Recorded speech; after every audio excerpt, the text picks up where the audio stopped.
Hello guys, welcome to Sadhana classes. आज हम आपको कक्षा 10 के जीव विज्ञान चैप्टर फर्स्ट ज्यों प्रक्रम के बारे में बताएंगे। पहले आप लोग ये जानिए कि ज्यों प्रक्रम होता क्या है। ज्यों प्रक्रम का मतलब ये हो जाता है जीवन में होने वाली प्रक्रियाएं। जीवन में होने वाली प्रक्रियाएं।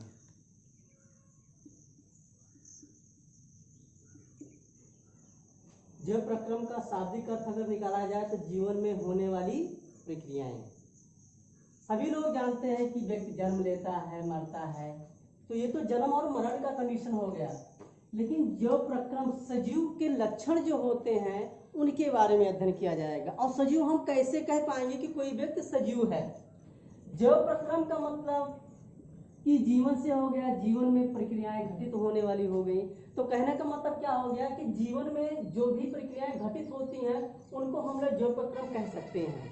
लेकिन ज्यों प्रक्रम के अंतर्गत हम सजीव का कैसे वर्णन करेंगे और निर्जीव का कैसे वर्णन करेंगे, तो आज हम इसी प्रकरण पे अध्ययन करेंगे कि वास्तव में सजीव के लक्षण क्या होते हैं और उन्हीं लक्षणों के आधार पर हम ज्यों प्रक्रम को परिभाषित करेंगे।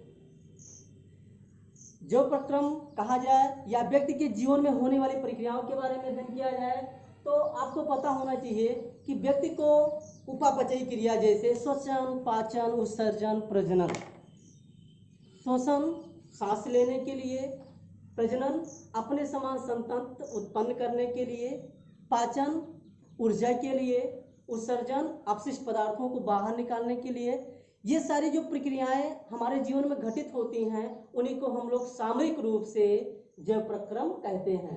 तो आइए हम आपको एक ग्राफ के माध्यम से ज्यों प्रक्रम के बारे में अध्ययन कराते हैं। इसे एक ये आयत हो गया,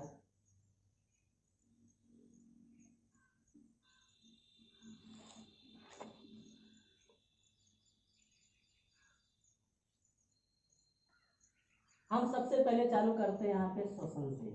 श्वसन, श्वसन को इंग्लिश में बोलते हैं रेस्पायरेशन।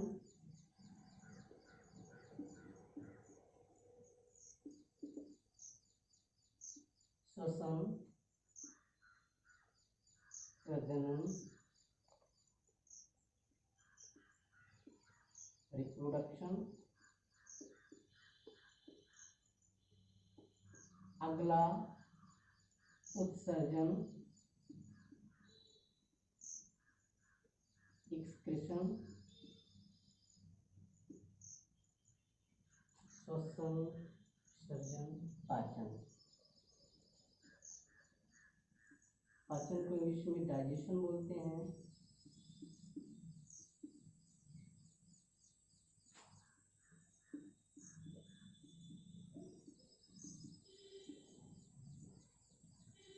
ज्यों प्रक्रम को हम मुख्य रूप से 4 भागों में विभाजित कर दिए ग्राफ के माध्यम से, जिसमें श्वसन हो गया, पाचन हो गया, प्रजनन हो गया और उत्सर्जन हो गया। यदि वो सजीव है, यदि वो सजीव है तो सजीव के अंतर्गत ये 4 लक्षण तो आपको मुख्य रूप से देखने को मिलेंगे और इन चारों लक्षणों का अध्ययन ही ज्यों प्रक्रम कहलाता है। ऐसे सजीव प्राणी जिनमें श्वसन, पाचन, उत्सर्जन, प्रजनन, गमन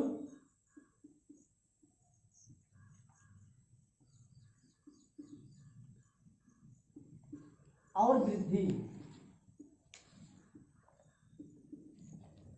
ऐसे सजीव प्राणी जिनमें श्वसन, पाचन, उत्सर्जन, प्रजनन, गमन और वृद्धि निहित होता है या ये प्रक्रियाएं पाई जाती हैं, उन्हीं को हम लोग ज्यों प्रक्रम कहते हैं। अब सजीव होने का लक्षण हमारा श्वसन भी है, प्रजनन भी है, उत्सर्जन भी है, पाचन भी है, गमन भी है।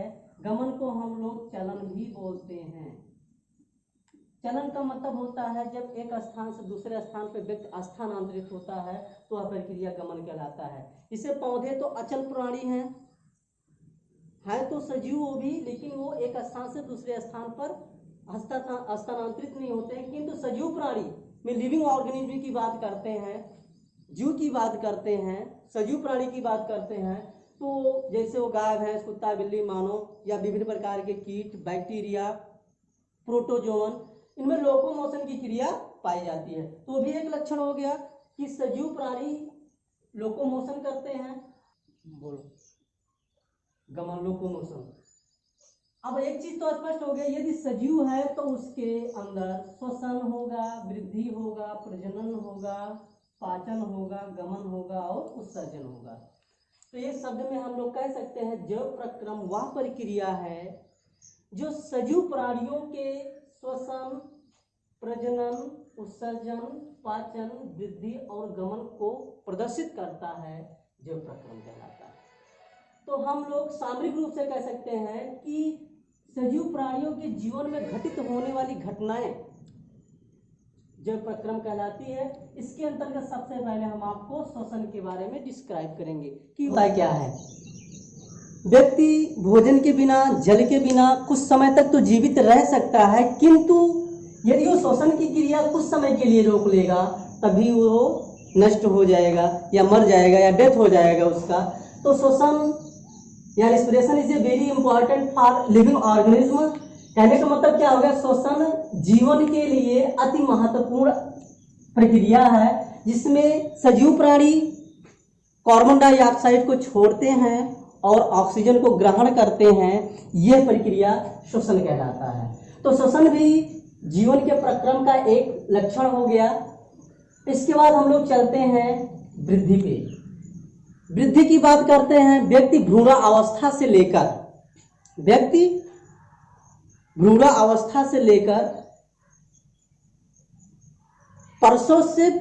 परसों के पश्चात जो भी उसका शारीरिक वृद्धि होता है, उसकी अपेक्षा जन्मोपरांत जब बालक, परसों के उपरांत की बात करें, जब बालक जन्म ले लेता है उस समय उसकी शारीरिक वृद्धि तीव्र हो जाती है। शारीरिक वृद्धि तीव्र हो जाती है और ये शैशवावस्था में तीव्र गति से ही चलती रहती है। तो व्यक्ति का दूसरा लक्षण क्या हो गया, वृद्धि। यानी नवजात शिशु जब जन्म लेता है तो लगभग 3.5 से 4.5 किलोग्राम का ही बालक होता है। उसको हम लोग सामान्य बालक के नाम से जानते हैं, सामान्य शिशु के नाम से जानते हैं। लेकिन जन्मोपरांत 1 मंथ के बाद, 2 मंथ के बाद, 3 मंथ के बाद, 6 मंथ के बाद बच्चों का वजन बढ़ता रहता है, यानी कि उसकी शारीरिक वृद्धि स्टार्ट हो जाती है, प्रारंभ हो जाती है, जिससे यह स्पष्ट हो जाता है कि सजीव प्राणी वृद्धि भी करता है। थर्ड स्टेज पर हम चलते हैं प्रजनन की बात। प्रजनन या जनन हम उसे कहते हैं जब कोई भी सजीव प्राणी अपने ही समरूप, अपने ही समान नए संतति को जन्म देता है। जब कोई भी सजीव प्राणी अपने ही समरूप नए संतति को जन्म देता है तो वह प्रक्रिया प्रजनन कहलाता है। प्रजनन सजीव प्राणियों के लिए एक आवश्यक अंग है, क्योंकि जब तक सजीव अपने ही समरूप नए संतति को जन्म नहीं दे पाएगा तो जीवन की निरंतरता संभव नहीं है। जीवन की निरंतरता बनाए रखने के लिए सजीव प्राणी प्रजनन की क्रिया द्वारा नई संतति को उत्पन्न करते हैं, जो प्रोसेस का ये नेक्स्ट टर्म है। थर्ड टर्म पे हम चलते हैं पाचन पे। पाचन का डिफिनीशन आप लोगों को तो पता होगा कि जटिल कार्बनिक पदार्थों को सरल कार्बनिक पदार्थों में तोड़ना ही पाचन कहलाता है। जटिल कार्बनिक पदार्थों को सरल कार्बनिक पदार्थों में परिवर्तन करना ही डाइजेशन कहलाता है। Complex chemical compound into converted simple chemical compound is known as digestion. या दूसरी भाषा में यदि हम बता दें आपको कि डाइजेशन का डिफिनीशन और क्या होता है, डाइजेशन क्या होता है, भोजन को खपने योग्य बदलने की प्रक्रिया, भोजन को खपने योग्य दशा में बदलने की प्रक्रिया को भी हम लोग पाचन करते हैं। पाचन के दौरान सजीव प्राणी को ऊर्जा मिलता है, और ऊर्जा आप जानते हैं कि क्या है, energy is a capability of power. कहने का मतलब कार्य करने की क्षमता को ही ऊर्जा कहते हैं। तो शरीर में जो भी फिजिकल एक्टिविटीज करना होता है उसके लिए ऊर्जा की आवश्यकता है, और ऊर्जा पाने के लिए पाचन की आवश्यकता है। पाचन किसका होगा, भोजन का होगा। जब व्यक्ति भोजन करता है तो पाचन होता है, पाचन के दौरान ऊर्जा मिलता है, और वो ऊर्जा बॉडी में एटीपी के रूप में संचित हो जाता है, जिसको एक कोशिकांग हमारी बॉडी में पाया जाता है माइटोकॉन्ड्रिया, जो ऊर्जा को अपने शरीर में विमुक्त कर लेता है। डाइजेशन हो गया। हम चलते हैं उत्सर्जन पे। अब उत्सर्जन वास्तव में क्या होता है, मानव के शरीर में जो कुछ वेस्ट मटेरियल होते हैं, अपशिष्ट पदार्थ होते हैं, वो शरीर से बाहर निकालने की प्रक्रिया होती है। कहने का मतलब क्या होगा, जब सजीव प्राणी अपने शरीर के अपशिष्ट पदार्थों को मल के रूप में, मूत्र के रूप में, पसीने के रूप में जब वो बाहर निकालते हैं तो वह प्रक्रिया उत्सर्जन कहलाता है। गमन की बात करते हैं, सजीव प्राणी जितने भी हैं, पेड़ पौधे को छोड़कर जितने भी हमारे सजीव प्राणी हैं, वो लोकोमोशन की क्रिया, गमन की क्रिया, चलन की क्रिया करते हैं, यानी कि एक स्थान से दूसरे स्थान पे वो स्थानांतरित होते हैं। तो जैव प्रक्रम जो लेसन आपका है, उसमें आपको श्वसन तंत्र के बारे में अध्ययन करना है, प्रजनन तंत्र के बारे में अध्ययन करना है, पाचन तंत्र के बारे में अध्ययन करना है और उत्सर्जन तंत्र के बारे में अध्ययन करना है। तो इस अध्याय का या जैव प्रक्रम जो आपका चैप्टर चल रहा है, इस अध्याय का विस्तार पूर्वक डिस्क्राइब हम अगले वीडियो में देंगे। तब तक के लिए जय हिंद,